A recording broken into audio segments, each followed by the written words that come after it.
Hello kabayan, hello everyone. Welcome back to my YouTube channel. Today, pag-usapan natin ang nangyari kay Lindsay Lohan. Ayan po, oh. Sikat na artista noon sa Pilipinas, si Lindsay Lohan, umiyak. Nakakalungkot isipin yung nangyari sa kanya na nagkaroon siya ng depression, inaapi siya ng husband niya.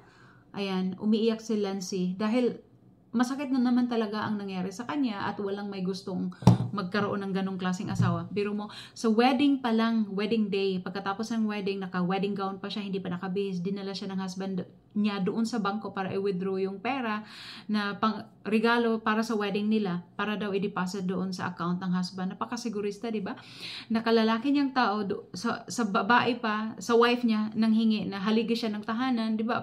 Kunting pride naman na kalalaki mong tao. Pero ganun siyang klaseng tao. Ganun ang personality niya. So nakakalungkot isipin.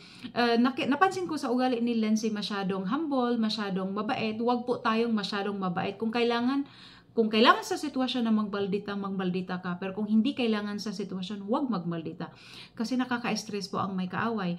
Ngayon, itong nangyari kay Lindsay, lesson to learn sa mga kapwa, sa kababayan natin, na kung sa tingin nyo po may rason kayo, kung sa tingin nyo po sobra na hindi na maganda ang ginawa, lumaban, mga tuwiran, hindi kailangan makipag-away. Sabihin mo lang sa isang tao na ito yung mali mo. You don't respect my boundary. Ganun lang po ang sabihin natin. Kasi ito sa kanya umabot na talaga sa nagkaroon na siya ng depression na hindi kailangang mangyari yon sa kanya.